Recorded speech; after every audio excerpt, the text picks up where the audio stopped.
Assalamualaikum warahmatullahi wabarakatuh. Halo Gemania, semoga kalian semua dalam kondisi sehat dan hati yang bahagia.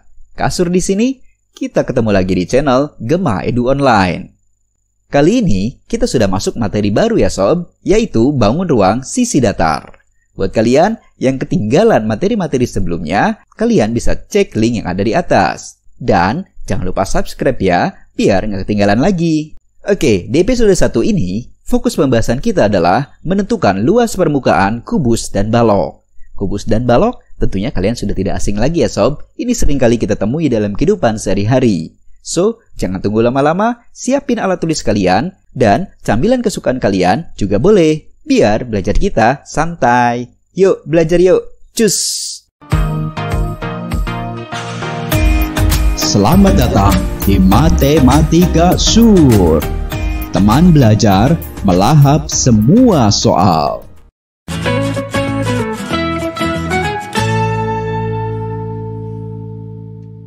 Oke, sebelum melangkah lebih jauh, kita akan pahami dulu apa itu bangun ruang.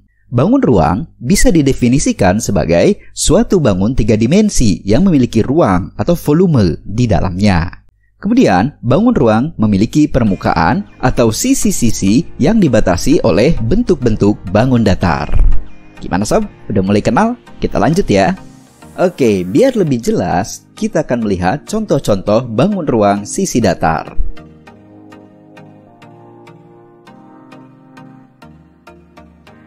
Kelompok bangun yang sebelah kiri ini dengan kelompok bangun yang sebelah kanan, jika diperhatikan, ada kesamaan dan ada perbedaan. Coba sob, menurut kalian, apa persamaan dan perbedaannya? Oke, mungkin kesimpulan kalian benar, tapi kita akan bahas nanti di video-video berikutnya ya. Nah, kelompok bangun ruang sisi datar yang ada di sebelah kiri ini disebut sebagai prisma. Dan bangun-bangun ruang yang ada di sebelah kanan ini disebut sebagai limas. Oke sob, ada prisma, ada limas. Dan kalian mungkin sudah bisa membedakannya dari sekarang. Oke, kasur akan berikan 2 bentuk bangun ruang seperti yang kalian lihat pada layar. Kira-kira sob, kedua bangun ruang ini termasuk kelompok yang mana ya? Prisma atau limas? Oke, lagi-lagi kalian benar. Kedua bangun yang ada di atas ini adalah termasuk ke dalam kelompok prisma. Lalu, apa nama dari prisma-prisma ini? Nah, bangun ruang yang merupakan prisma yang ada di sebelah kiri ini disebut sebagai kubus. Kalau kita perhatikan, kubus itu sisi-sisi atau permukaannya dibatasi oleh bangun-bangun datar yang identik. Artinya, bentuk dan ukurannya sama. Kita lihat di sini, semua rusuk-rusuk pada kubus ini memiliki panjang yang sama. Kemudian, sisi-sisinya juga merupakan bentuk bangun datar yang sama. Jika kita lihat, permukaan kubus ini dibatasi atau ditutupi oleh 6 buah persegi. Nah, sekarang kita ke bangun ruang yang ada di sebelah kanan. Kalian bisa lihat, ada beberapa persamaan dan ada beberapa perbedaan. Tapi kasur akan fokuskan pada ukuran panjang rusuk-rusuknya. Kita lihat di sini, bangun ruang ini berbeda dengan kubus karena panjang rusuk-rusuknya ternyata berbeda. Sehingga bangun datar pada sisi-sisi atau permukaan bangun ruang ini tentunya juga akan berbeda. Coba perhatikan lebih seksama ya sob. Kita lihat bangun datar yang ada di depan pasti sama dengan bangun datar yang ada di belakang. Kemudian bangun datar yang ada di sebelah kiri ini sama dengan bangun datar yang ada di sebelah kanan. Dan pastinya bangun datar yang ada di atas sama dengan bangun datar yang ada di sisi bawah. Jadi kita lihat ya, di sini ada 3 pasang bangun datar yang identik. Tentunya, jumlah keseluruhan dari permukaan bangun ruang ini 6 buah sisi. Jadi, apa nama bangun ruang ini? Oke, bangun ruang yang seperti ini kita namai sebagai balok. Oke sob, sesuai judul kita di awal, bahwa fokus pembahasan kita adalah menentukan luas permukaan, kubus, dan balok. Jadi, kalian sudah tahu ya, yang ini kita tentukan adalah luas keseluruhan permukaan-permukaan atau sisi-sisi yang ada pada kubus dan balok. Oke? Makin semangat ya, kita lanjut. Kita kupas satu-satu ya sob. Pertama adalah kubus. Kalian tentunya sudah tahu dong bahwa ini adalah bangun ruang yang bernama kubus. Dari ciri-ciri yang sudah kita pelajari sebelumnya, kita dapat menyimpulkan bahwa ini adalah sebuah kubus. Kemudian sob, jika kubus ini kita bedah sedemikian rupa, akan menghasilkan bentuk seperti ini. Nah, kita lihat di sini ada 6 buah persegi yang identik. Masih ingat ya, identik itu artinya bentuk dan ukurannya sama. Nah, rangkaian dari 6 buah persegi yang bisa dibangun kembali menjadi sebuah kubus, ini kita namai sebagai jaring-jaring kubus. Memangnya jaring-jaring kubus hanya bentuk seperti ini? Tentu saja tidak. Kalian bisa merangkai 6 buah persegi dalam bentuk lain sehingga bisa dibangun kembali menjadi sebuah kubus, atau kita namai sebagai jaring-jaring kubus. Tapi kuncinya adalah harus ada persegi yang saling berseberangan. Oke sob, nanti kalian bisa praktekin sendiri ya. Jaring-jaring kubus itu bisa dalam bentuk seperti apa saja. Oke, kita akan fokus kembali ke luas masing-masing persegi. Di sini ada 6 buah persegi yang masing-masing memiliki luas L1, L2, L3, L4, L5, dan L6. Dan kita juga sudah tahu ke-6 buah persegi ini identik. Jadi pastinya L1 itu akan sama dengan L2, sama juga dengan L3, sama dengan L4, sama dengan L5, dan sama juga dengan L6. Nah, ke-6 buah persegi ini kita juga sudah tahu ini adalah permukaan-permukaan pada sebuah kubus. Sehingga untuk menentukan luas keseluruhan permukaan dari kubus ini, kita akan menjumlahkan L1 ditambah L2 ditambah L3 ditambah L4 ditambah L5 dan ditambah L6, di mana L1 sampai dengan L6 ini memiliki luas yang sama, yaitu luas sebuah persegi. Sehingga rumusan ini bisa kita sederhanakan menjadi 6 dikali luas persegi. Oke sob, masih ingat luas persegi ya? Luas persegi itu adalah sisi kali sisi. Eits, jangan bingung. Pada sebuah persegi, panjang rusuk seringkali dinamai juga sebagai sisi. Sehingga dapat kita ambil kesimpulan bahwa luas permukaan kubus adalah 6 kali sisi pangkat 2. Atau 6 kali sisi kali sisi. Mudah ya sob? Kita lanjut. Biar lebih mantap, kita akan berlatih soal. Hitunglah luas permukaan bangun berikut ini. Oke sob, kita perhatikan ini adalah sebuah kubus. Nah, menamai sebuah kubus itu berdasarkan titik-titik sudutnya. Dan biasanya dimulai dari bawah. Titik-titik sudut pada kubus ini adalah A, B, C, D, E, F, G, H. Sehingga bangun A, B, C, D, E, F, G, H ini merupakan sebuah kubus. Dengan panjang rusuk atau sisi-sisi perseginya adalah 4 cm. Sehingga kita ingat kembali rumusan untuk luas permukaan kubus adalah 6 dikali sisi pangkat 2. Sudah diketahui bahwa panjang sisinya atau panjang rusuknya adalah 4 cm. Sehingga kita ganti S ini dengan 4. Rumusannya menjadi luas permukaan kubus sama dengan 6 dikali 4 pangkat 2. 4 pangkat 2 adalah 16. Sehingga 6 dikali 16. Kita kalikan, 6 dikali 16 adalah 96. Jadi, luas permukaan bangun ABCD EFGH adalah 96 cm persegi. Mudah banget ya sob, kalian juga pasti bisa. Kita ke soal selanjutnya. Sebuah jaring-jaring kubus memiliki luas 54 cm persegi. Jika jaring-jaring tersebut dibuat sebuah kubus, tentukan panjang rusuk kubus tersebut. Oke sob, kita ingat kembali ya, bahwa luas jaring-jaring kubus itu sama dengan luas seluruh permukaan kubus. Sehingga kita sudah lihat di sini, luas jaring-jaringnya adalah 54 dan luas permukaan kubus adalah 6 dikali sisi pangkat 2. Dengan pengetahuan aljabar yang sudah kita kuasai, kita dapat menemukan bentuk seperti ini. S pangkat 2 sama dengan 54 dibagi 6. Kita lanjutin, 54 dibagi 6 adalah 9. Sehingga S kuadrat sama dengan 9. Dan S-nya adalah akar dari 9. Kemudian kita akan mendapatkan bahwa S sama dengan 3. Kita ambil akar positifnya sob, karena ini adalah panjang rusuk. Jadi, panjang rusuk kubus tersebut adalah 3 cm. Mudah banget ya sob, kalian pasti bisa. Oke, kita lanjut ke bangun ruang berikutnya, yaitu balok.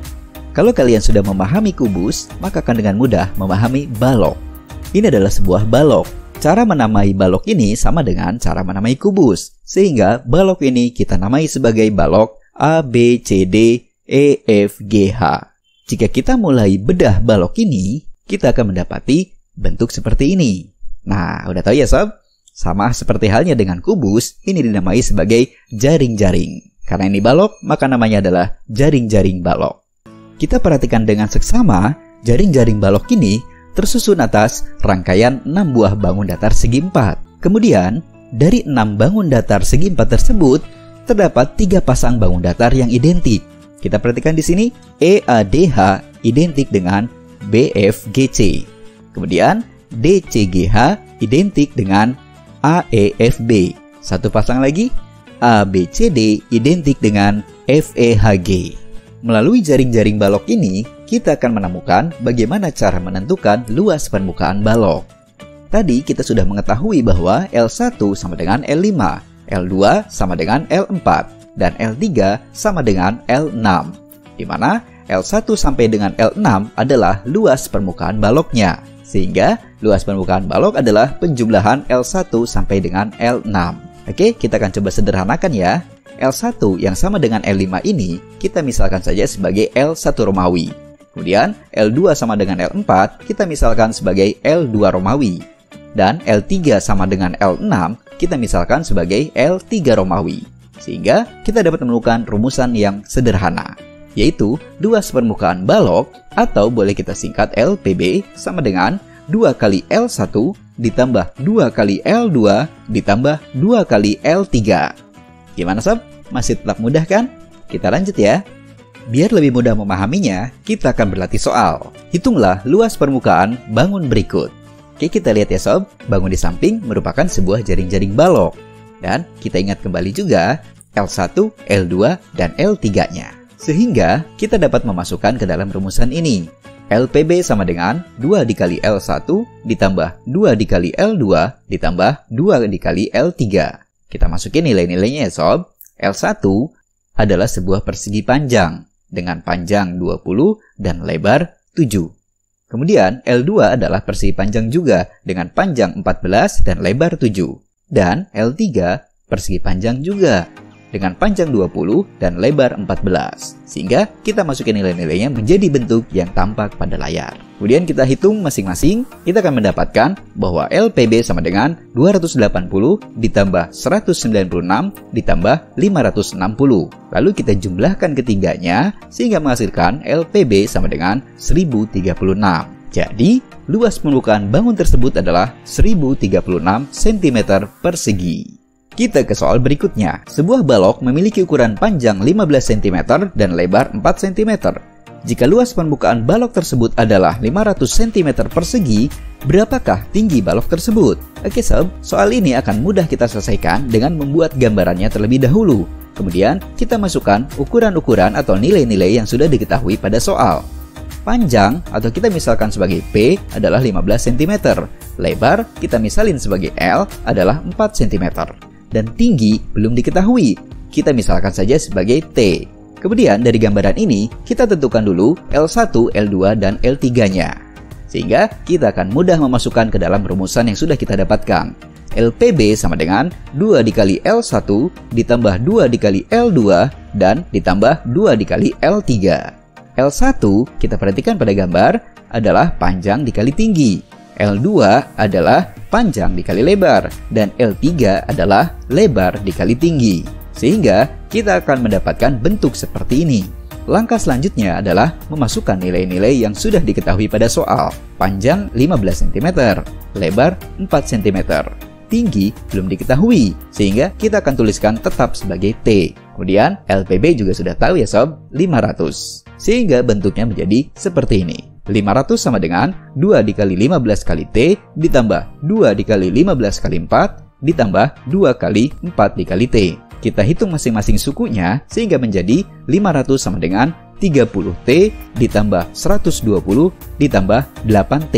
Kemudian langkah selanjutnya kita sederhanakan bentuk aljabarnya, lalu kita buat posisinya seperti ini. 38T sama dengan 500 dikurangi 120. 500 dikurangi 120 adalah 380, sehingga 38T sama dengan 380. Secara aljabar juga, kita akan menemukan bentuk T sama dengan, tinggal kita bagi ya sob, 380 dibagi 38 adalah 10, sehingga T sama dengan 10. Jadi, tinggi balok tersebut adalah 10 cm. Oke sob, dengan pemahaman yang baik, kita akan dapat menyelesaikan semua jenis soal.